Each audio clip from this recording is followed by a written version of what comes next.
Well, we're live one more time, November the 10th, 2021. So, hope you guys have been having an awesome week. And of course, your week is what you make it to be. Today, we're going to talk about imagine that. As you listen to me, you may think I'm getting off the subject, but bear with me. You'll see where I'm going with this. So, I want you to open up your creative self. Start thinking about all those things you've wanted to do, places you wanted to go, the home you want to live in, the vehicle you want to drive, the degree that you definitely, above all else, you want this particular degree. Um, you know, all those things that you were going to do.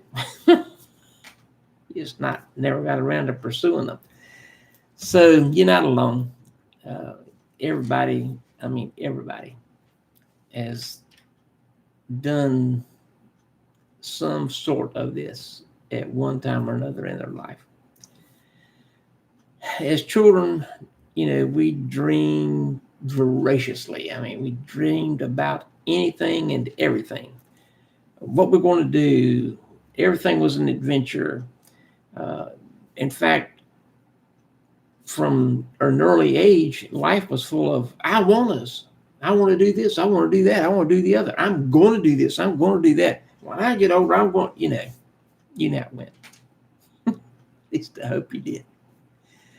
At some point in life, those I want tos and I'm going tos became I'd like to. Don't know what point in your life that happened. I want to do this. I really want to. I want to take the family on that vacation. I want to set aside this amount of money for retirement. I want to make sure I've got enough money for my kids to go to college. I want to move to a different neighborhood. I want to get that degree. And then at some point, the, I'd like to do that's become, I wish I could get that degree. I wish I could move into that house. I wish I could get that vehicle. I wish I could get that really nice boat I want. I wish I could have put my kids into, you know, Harvard or whatever school. And then finally, many, many years later, that becomes, I wish I had, if only I had done this, if only I had invested in those stocks, if only I had took that promotion, if only I had moved to that different state, even though at the time I was thinking I really don't want to move there, but it's a big promotion. But I've got my friends here, and if only I had. So, what happened? Years ago, when I was growing up, I used to hear the term from adults. Life just smacks you in the face. Of course, life's not doing it, but anyway, things happen in life. Maybe the person you married is so, what do I want to say here? They're so connected to their parents, could be the man or the woman, that they just don't want to move away from them. They've just got to stay right where they are. The other spouse is like, I've got this great opportunity. I can double our income. We can have this. We can do this. We can go these. And the other spouse, oh, I don't want to leave my parents. Oh, I have seen that happen. It is revolting that when you get married, men and women, you become one. You're not two people anymore. You are supposed to be one in your thinking, in your goals, in the way you want to live. When you get two people that want to stay independent, hey, they're either going to have a miserable marriage or they're going to end up in divorce. Marriage is compromise. It's putting two individual personalities and working them together till they become one. Is it easy? Sometimes. Mostly, it's difficult. There's challenges, issues. Each comes from a different background, different parents, different home situations. So it's not necessarily life smacking you in the face. It's the existence of life and how you are interacting with the other players. So many people just stop dreaming or even trying to reach their aspirations. Others, the fewer, will say, I'll get through this. I may not do everything I want, but I can keep going.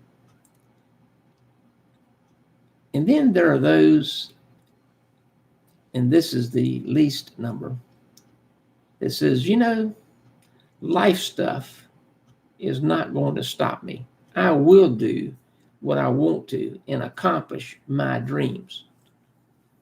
When you're married, that's changed a little bit.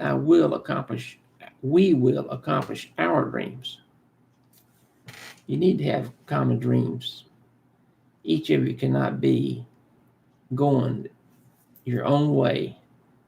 That's my money. No, it's our money. They're my children. They're your children. No, they're our children.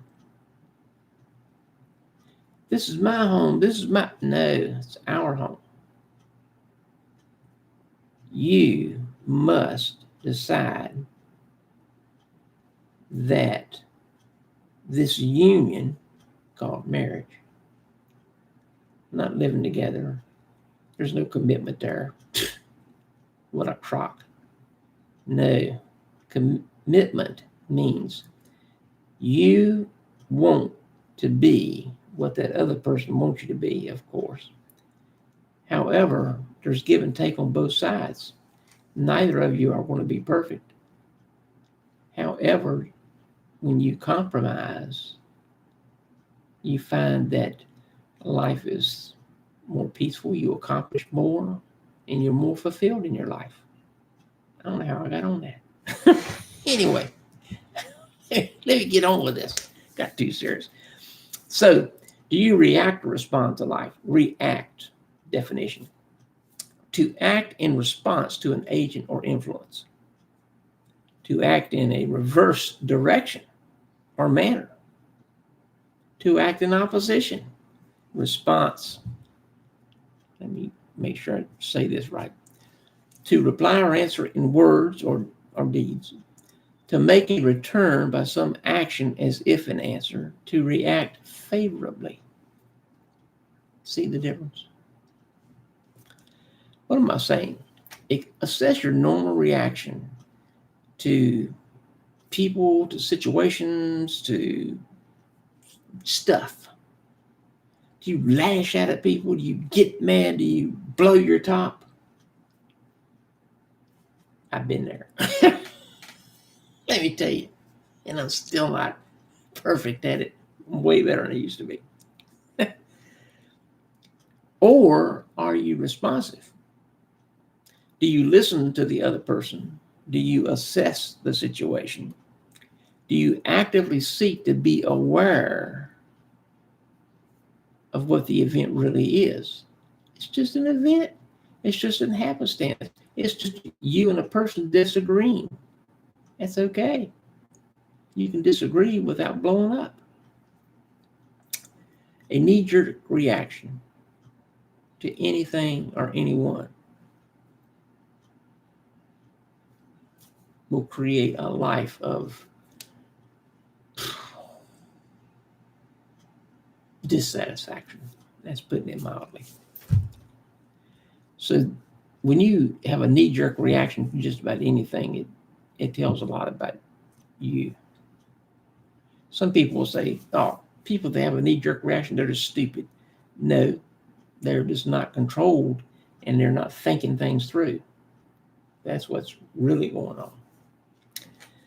Okay, so let me move on because I was mean to make this short today. This is where I ask, are there things that need to change in how you handle life? You choose how you will reciprocate to life events, situations, and people. Your choice will either make your life worse or enhance it to new heights. We all have negative challenges, and as intelligent thinking people, we decide how we are going to interact with life's glitches. Be sure and check out my website, www.astepabove.life. Email me at the Rev, THEREV, at astepabove.life, and I will send you a free copy of my newsletter. Subscribe to my newsletter, and all of you that are current recipients of my newsletter, for this month of November, our goal is to reach 100,000 new subscribers. I would like to encourage each of you to talk to at least one person a day, tell them what the newsletter means to you, how it's impacted your life, and encourage your friends to subscribe, or your acquaintances, co-workers, or whatever. That's just a goal that we came up with for the month of November 2021. Consider how you are. Whoa, boy. I really got carried away with this one today. But think about yourself and your reactions and responses to anything in life, whether it's your spouse, your children, co-workers, your boss, underlings, people at church, the driver on the road that cut you off. Oh, man. I won't go there. But anyway, my mom used to tell me when I was a little kid, she would say, because I would get mad about things and, off I went. She said, Joseph,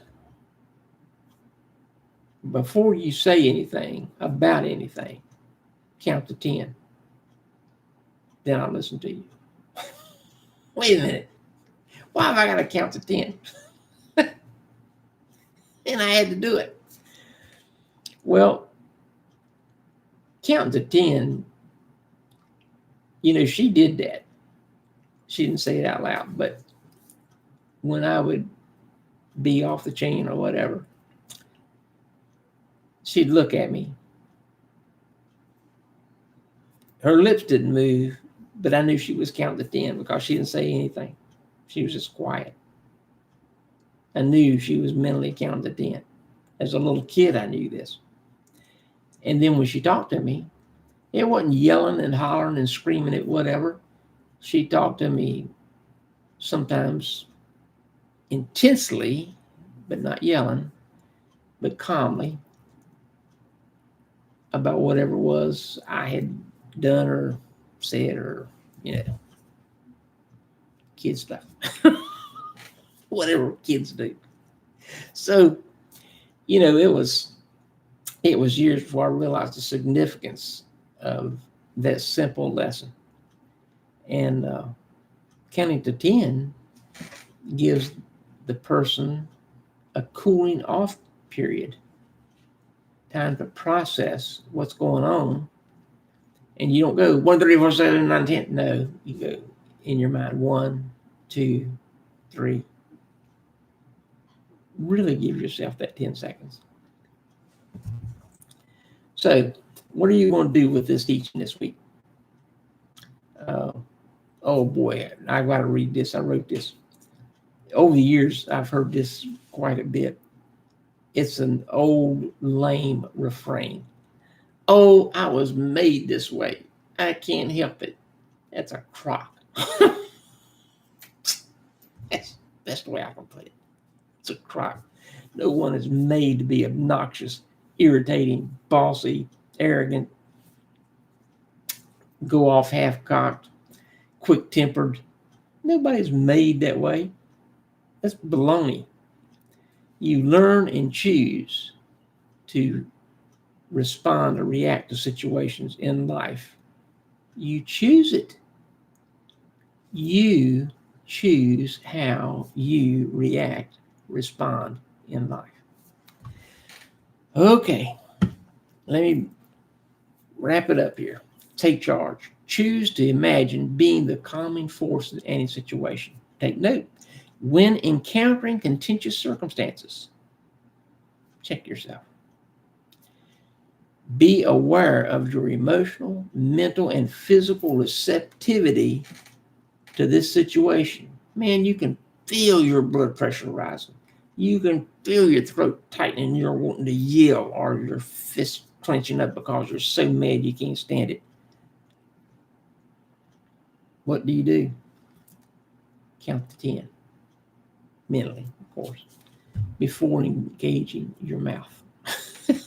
Anyway, check out my website, www.astepabove.life. Subscribe to my newsletter if you aren't already a subscriber. Please like us. I didn't realize how important that was. Like us and subscribe to our channel. Doesn't cost anything. And liking us is a big deal because we really appreciate it. So anyway, make your remainder of your week extraordinary in every way.